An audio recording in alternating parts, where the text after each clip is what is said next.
I was always fond of Nothing's midrange series.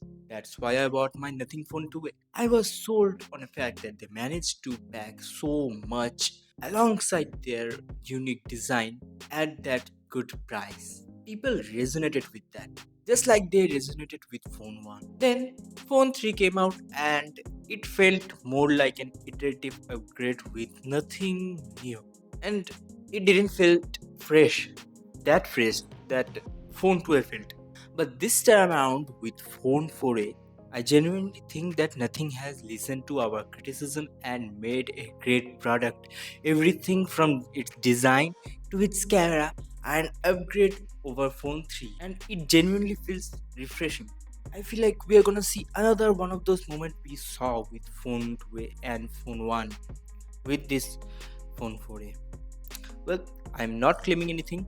This is my first impression of this phone. I have put together some of my thoughts, what I thought about it. I couldn't really test it out fully because I didn't have the opportunity to. But everything I say is coming from my experience. Anyway, let's start with the design. As I feel like that it is one of my most favorite part of this phone. Everything from the design language they went with, the materials and everything really enhances the phone. It is a great evolution over the Phone 3's design while keeping that iconic Nothing's design and giving it more of an industrial look. And in my opinion, they cooked with the colors.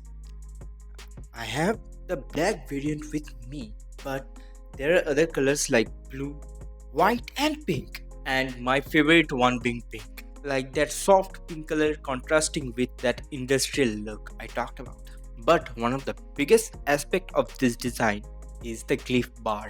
This time around, they have given us a 9 array LED source with I believe like 900 LEDs or something that can be individually controlled alongside a recording light. So this glyph bar is an evolution for the glyph interface, and while the glyph lights were a bit more fun in my opinion, the glyph bar is much more functional. It it has features like a generative ringtone, essential notification, and etc. that we saw with Phone 3, but they have told us that there will be more features in the future, and they will be releasing the SDK to public for developers to customize it further. So I'm interested in seeing what they can do because this thing has a lot of potential, definitely. Well, that's enough for glazing the design. Let's talk about the build quality. The back this time has used Panda Glass protection and the front has used Gorilla Glass 7i. The sides are made of plastic with metal buttons and the camera housing is made of metal.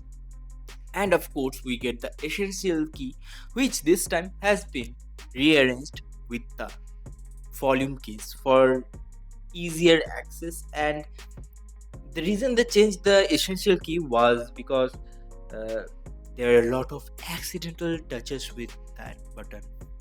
Yeah, that's true, but I feel like that this essential keys position could be a bit lower than the current one.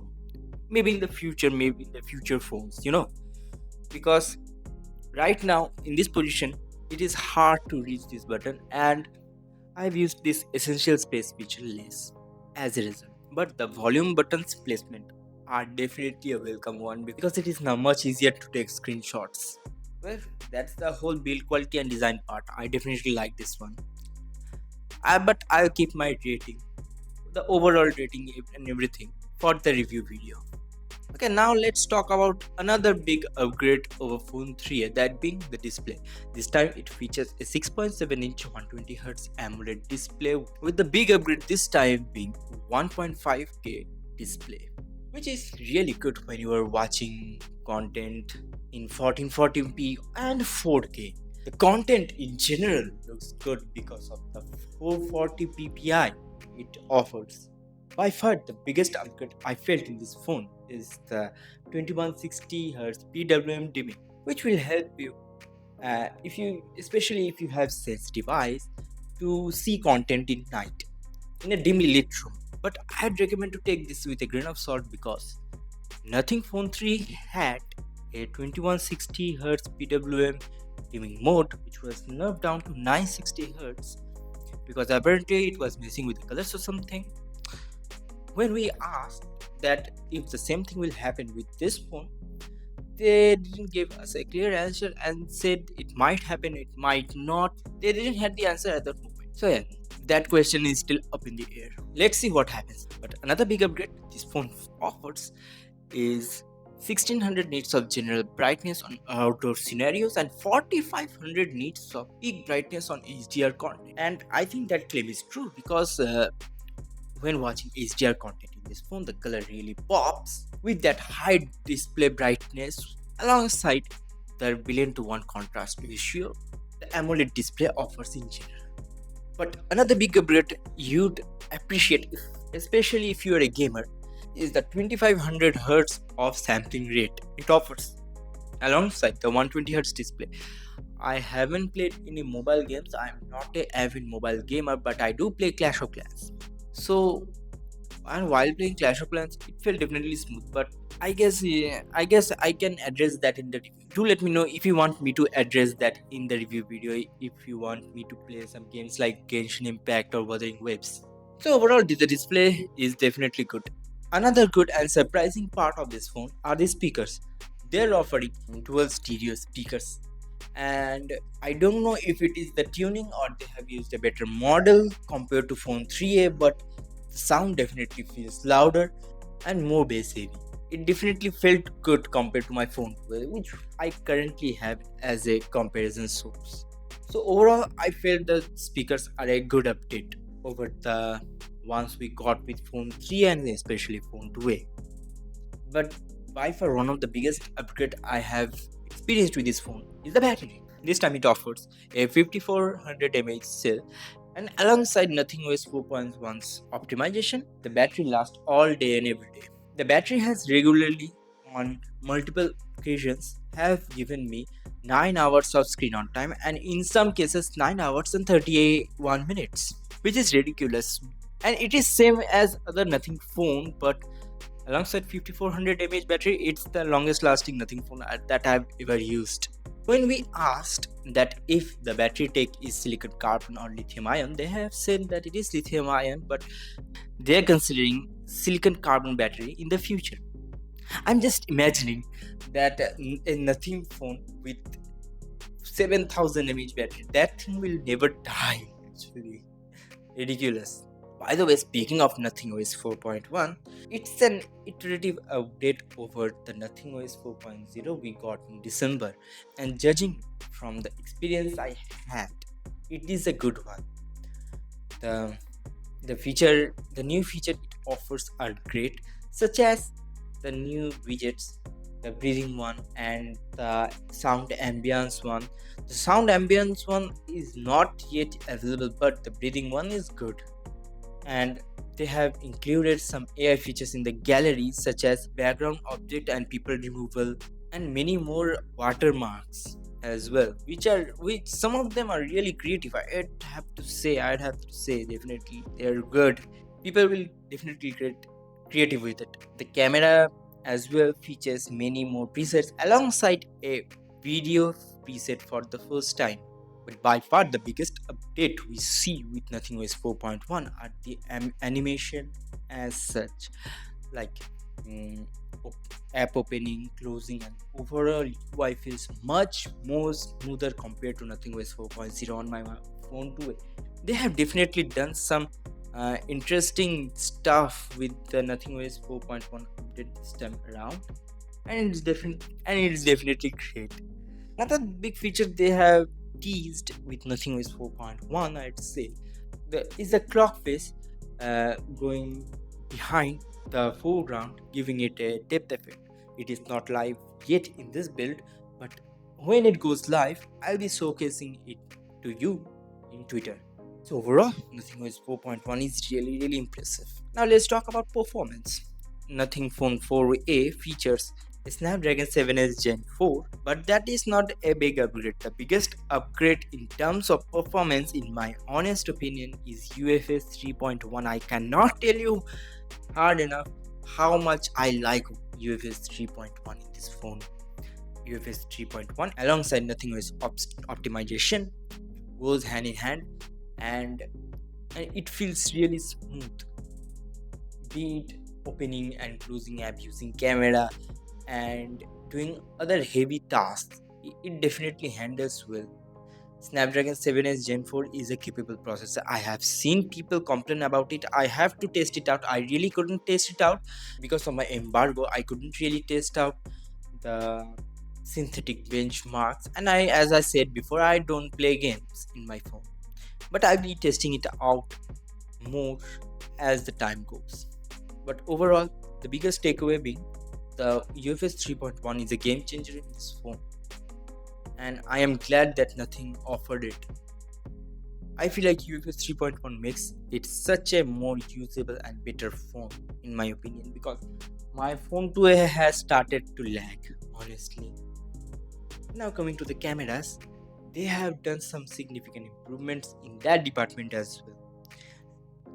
In our briefing, nothing said that phone 4A is positioned above phone 3A and 3A Pro. That includes the telephoto sense in terms of camera, at least. A 50 megapixel of main sensor, an 8 megapixel of Sony ultra wide sensor, and a 50 megapixel of 3.5x tetra prism, basically W shaped telephoto lens. Now, as it is a W shaped telephoto lens, it only has a 50 centimeter of focusing distance. And for macro, you have to use the main sensor, and I feel like that's the biggest downgrade this phone has. I'd say this is a downgrade because let me tell you, the L-shaped periscope on the phone 3A Pro was legendary. People were using it as a macro every single time, and it doesn't compare to the 50 megapixel 3.5x macro we get with the main sensor in this phone. Still, the macro looks good, don't get me wrong, but actually I can't give that opinion honestly because I didn't had the device to test it out yet. But in my experience, the 3.5x tetraprism sensor is definitely good. It produces natural bokeh, and the edge detection is good in portrait, and overall image looks really good. I have faced in some cases a bit of color shift in compared to main lens, and especially ultra wide. Ultra wide is whole other thing. The color balance is off by a mile over there. But I hope they can fix the color issue in the future. As I said, the main sensor now takes macro shots, and it has a 15 centimeter of focusing distance. So I guess that compensates for that. And moving on from the photo to the video mode, it records up to 4K 30 fps on the main sensor and the telephoto sensor. On the ultra wide it is 1080p 60 fps, and at the front it is same 1080p 60 fps. I'd like to see the front sensor supporting 4K 30 fps at least in the future, because a lot of people use these phone as a block camera, and that would be really useful for us vloggers. But overall, I am pleasantly impressed with the camera. The pictures looks nice, the colors are good, and even if it is day or night, the images look good. And this moon photo is very good.